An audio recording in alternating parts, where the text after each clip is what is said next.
It is highly likely that you have learned about the US law enforcement agency, the FBI, and its activities mostly from movies and TV shows. You may have learned that an FBI agent is a white male in a dark suit, while female agents are single and childless. But how accurate are your perceptions? Today, you will know that as I am privileged to have Jerri Williams on my podcast, who is a retired FBI special agent. She worked in the FBI for 26 years, is the author of the book FBI Myths and Misconceptions, and is also the host of the FBI Retired Case File Review podcast. She received many awards in her career, including 4 U.S. Attorney Awards for Distinguished Service. Today, she will tell us who the FBI is, what it does, and whether a career in the FBI can make you happy. Agent Jerri, welcome to the podcast. Thank you so much for having me. This is very exciting. Before we get into your life and career in the FBI, I want to start with a funny question. Let's say FBI is at my front door. So should I try to escape or should I cooperate with them? Oh, I think you better cooperate. The great thing about the FBI is we have 56 offices throughout the country, the United States, but we also have 68, I believe it is, satellite offices throughout the world. So if you try to escape, we will find you.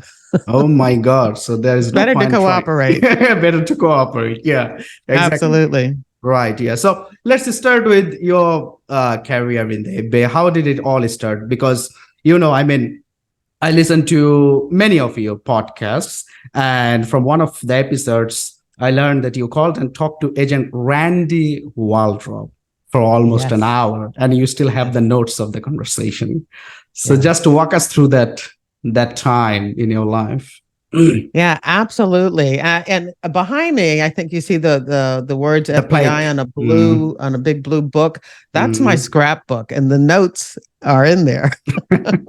So I can prove that I still have those notes from over 40 years ago.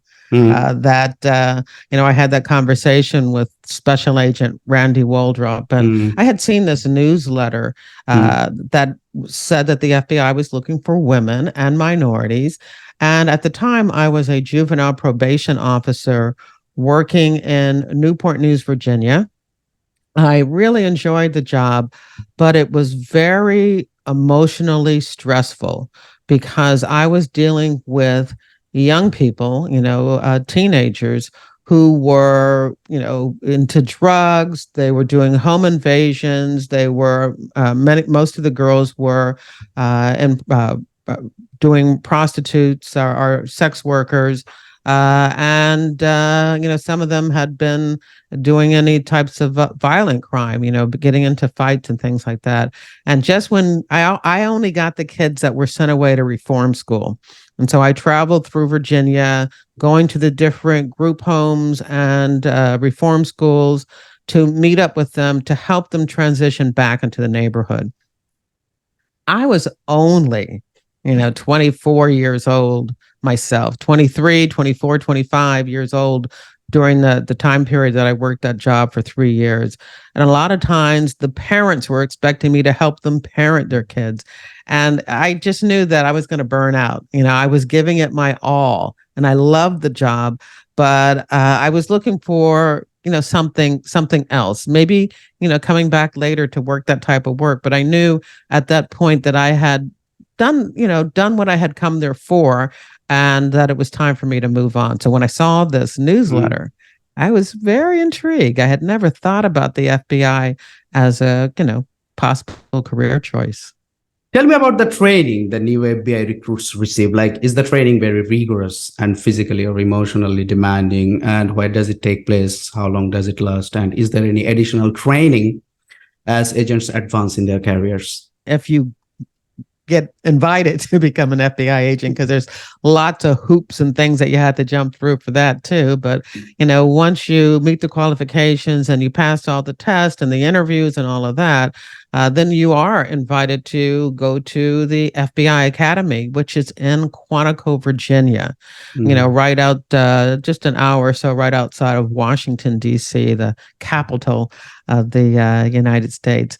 And there, when I went through, it was 16 weeks of training. It's been as less as 14 weeks before I came in, and then 16 weeks when I came in. And now I think it's up to 20 weeks of training on campus. You stay there, you sleep there, you eat there. But during that 20 weeks, you're trained in academics, mostly legal aspects, how to make how to write up an affidavit for an arrest. What do you need for that? What are the legal things that you need to worry about? Interviewing skills, what it's like for jurisdictional concerns between, the state and the locals. You learn all of that through the academic portion of it.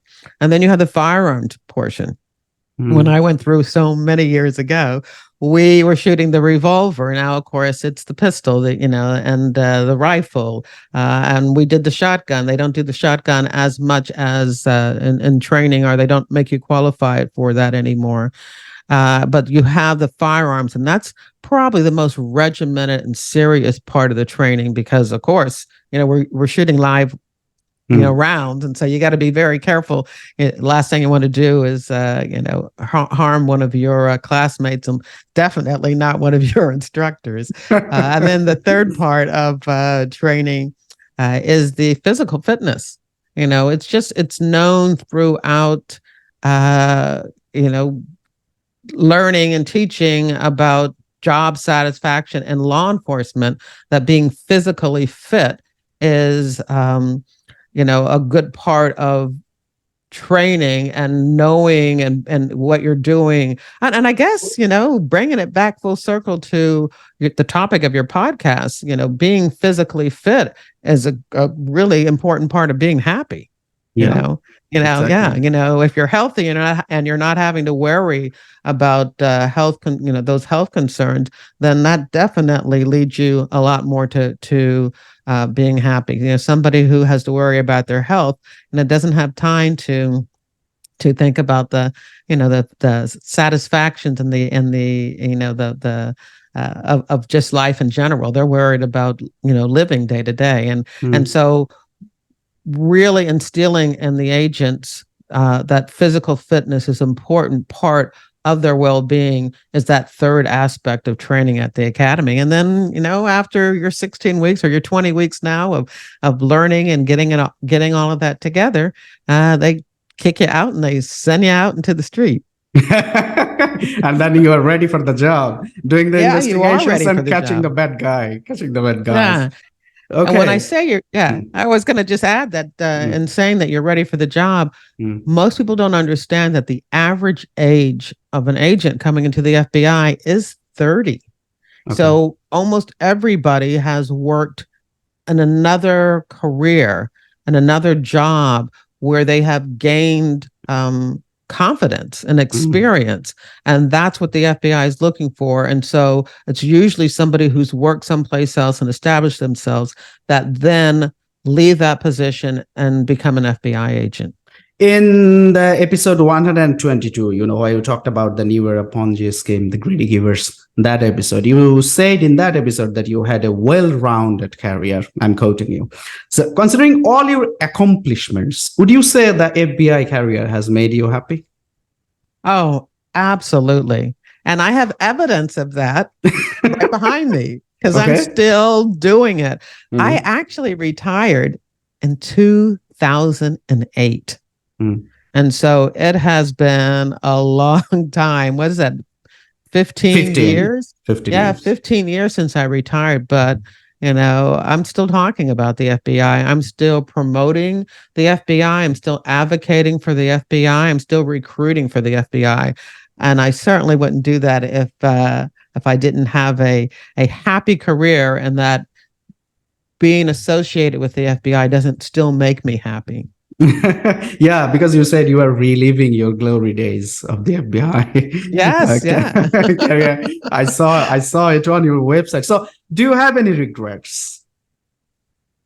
Oh, I would have loved to have done things like worked overseas. I'm a big traveler. I I'm an Air Force brat. My father was in the military, so we lived, all around the world, and I love to travel now.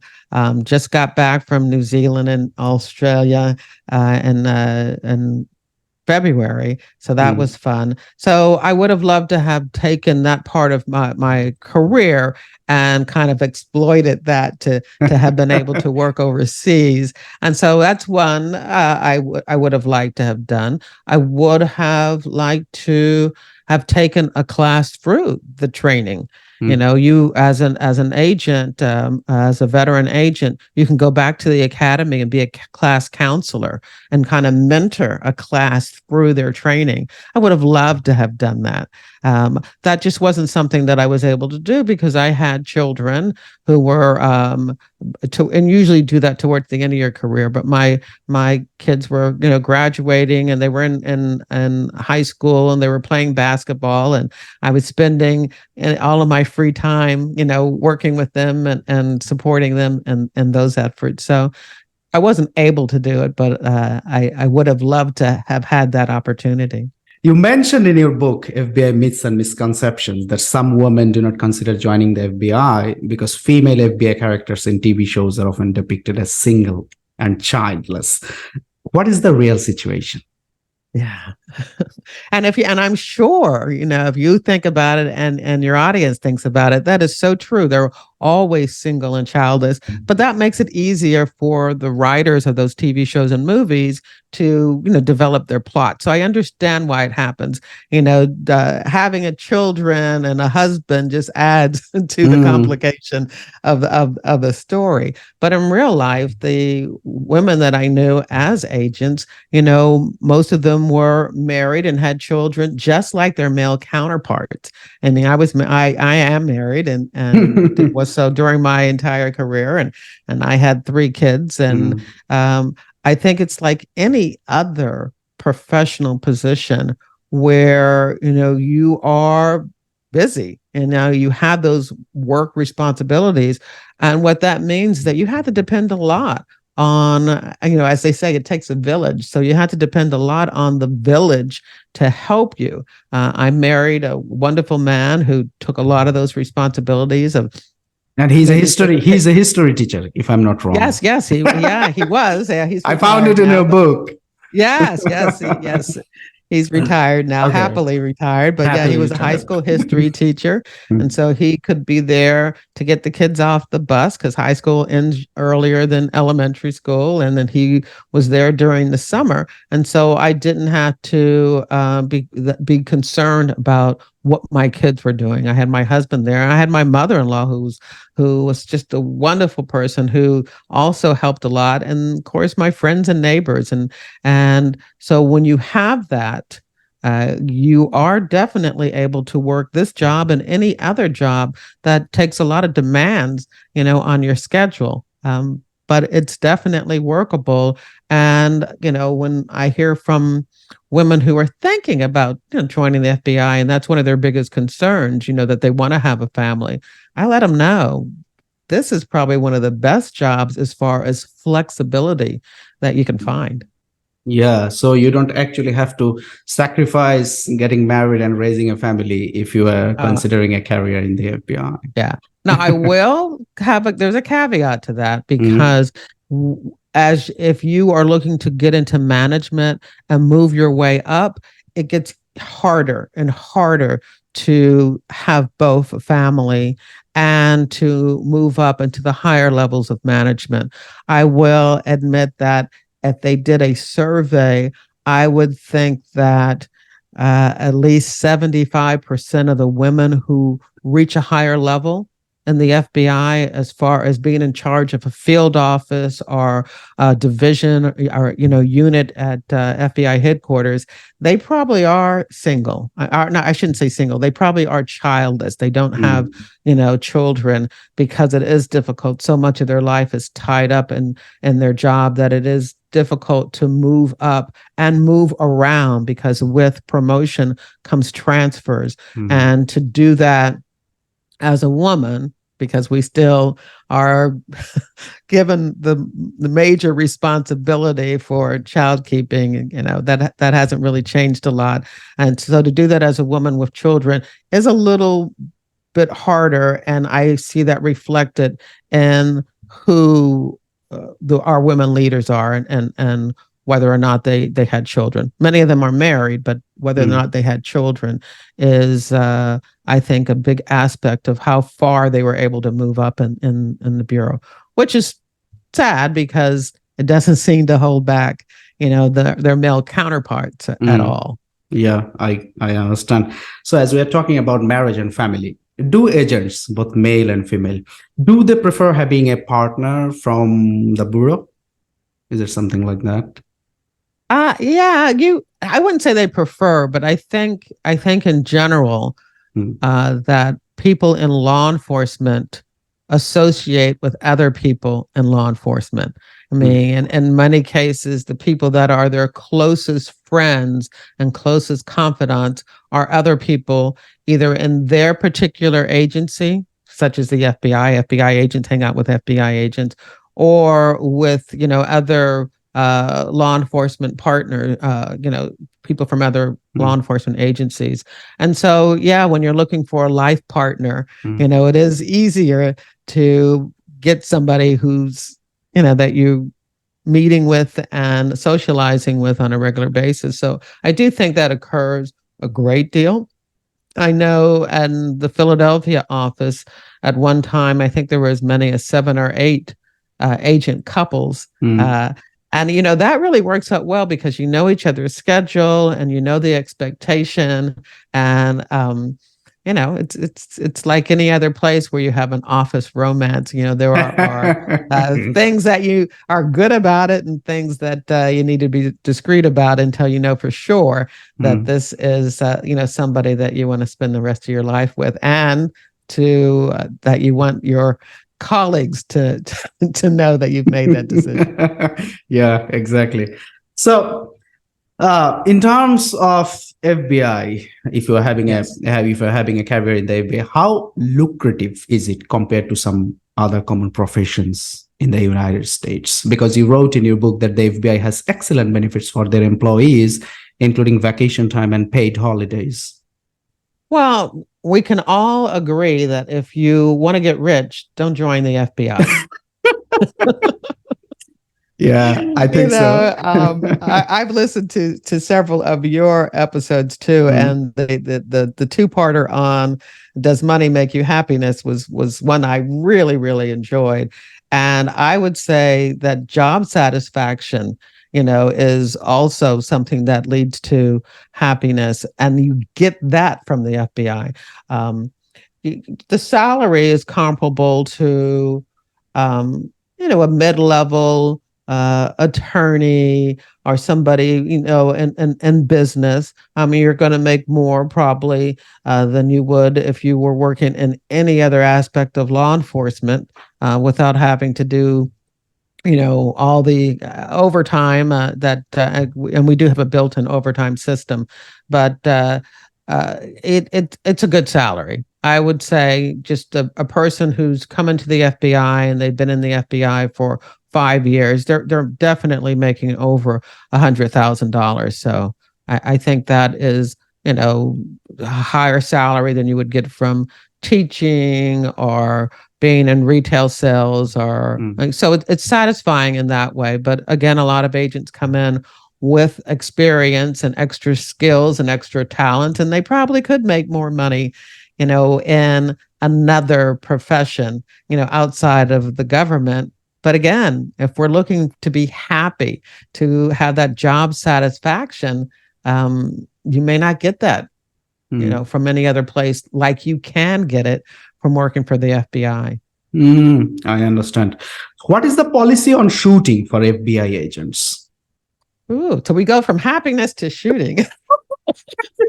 Yeah, like a complete opposite, Yeah, it is. Well, it's called our deadly force policy, and it's very, very clear that you can only use your weapon, your gun, when you have assessed that either you are trying to, your life or the life of others near you are in danger. And it has to be like force. So if somebody is coming with you, and they're, they're going to throw a fist at you, you can't pull out your gun and shoot them because they're going to punch you. It's got to be like force. You've got to be able to prove that in pulling out your weapon and shooting this person, that was your only choice between that and your own death, or the death or the loss of life of somebody that you're trying to protect. So it's not like on the movies where, you run into a house, you're going to arrest somebody and they run out the back door and then you shoot at them. I mean, why are you shooting at them? That you've got to be able to establish that they were shooting at you and that you were shooting back at them to protect your life and the lives of others near you. I understand. Have you ever shot someone? No, I have not. And oh no, really? No, and that's great. I would say 90.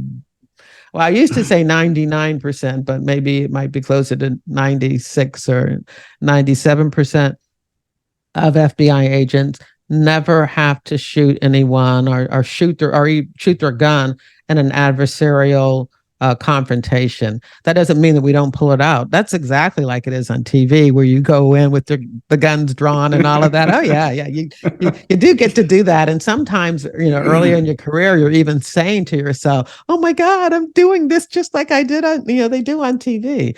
So that happens because that's why we have them, as a deterrent for somebody to do something stupid, But no, I have never shot anybody, and most of the people that I know have never shot anybody. And I think one of the I've had several, but the really emotional and heartbreaking episodes are those where I've talked to agents who have had to take a life to save a life, or who have actually been shot themselves. And I probably have 3 or 4 of those. And even for me, I know I have at least 4 of those. And even listening to those for me, made my heart beat and my palms, get all sweaty, because being placed in that situation is someplace, even as a law enforcement officer, you really never want to be in it. It's not what you want to do, to have to use your gun to save a life, to take a life to save a life. Yeah, I get it. So now you wrote in your book, I'm quoting you, during my time in the bureau, when I told people what I did for a living, my announcement was usually met with raised eyebrows and a confused stare, because as an African-American woman, I didn't look like an FBI agent. So if you remember, tell me any embarrassing or amusing story of those situations. I can think of a number of times when I would go out with another agent, usually a white male agent, and it might be my case. I'm the lead. I'm the case agent, and the person that we're talking to keeps addressing their answers to the questions back to the male agent as if I was his secretary, there to just transcribe his notes. And so many times I had to, to direct their attention back to, oh, I'm in charge. I am an agent, and you need to listen to me. Yeah, I understand. So how has racial diversity in the bureau changed over the years? I think it has just gone up. It has become more diverse, of course. It is increasing. I think over the years, even when I came in, they had an active campaign. As I said, that's what got me interested, is this active campaign looking for more women and minorities. But over the years, no matter what the Bureau's done, it hadn't really pushed the needle, moved the needle forward. When I came in, about 0.5%, so a half a percentage of the agent workforce were Black women. And now it has moved all the way to 1%. So it still hasn't really increased a lot. Now, as far as the number of women, It was about 5% when I came in over 40 years ago. And now it's moving up to 22. It's over 22%.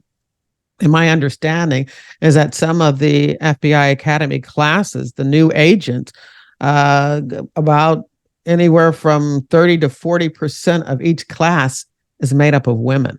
So it's like the law school and medical school in the United States have like 50% of the attendees of law school and medical school are women, and I think it might even be a little higher. The FBI, the position of FBI agent at the FBI Academy is really moving towards those goals. And I think at some point they're hoping that at least 40% of every new agent's class is going to be women. So that is absolutely exciting. And last year was the 50th anniversary of women FBI agents. It was celebrated in the FBI and definitely, celebrated by me. Oh, wow. Congrats. That's really nice to know. Okay, it was really funny. Let me just add this. It was really funny because last year, 2022, was the 50th anniversary of women agents. It was my 40th anniversary of joining the FBI because I joined in 1982.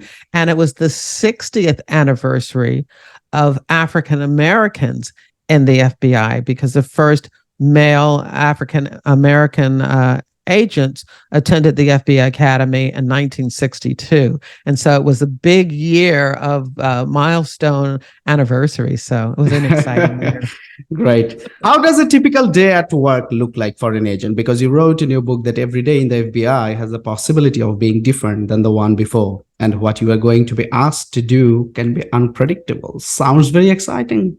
Yes, it does, because, and a lot of times on your day to day, it depends on what type of violations you work. I worked economic fraud and corruption type cases, but you could be working drugs, you could be working terrorism.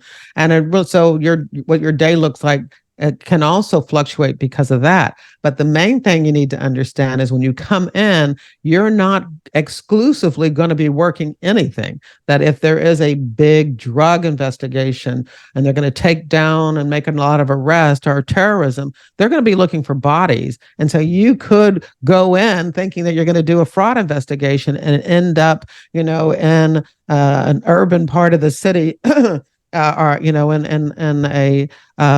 in a high crime part of the city doing a drug raid. And so you have to understand that any time, it could be different. So, of course, you have no idea what you are going to do when you walk into the office.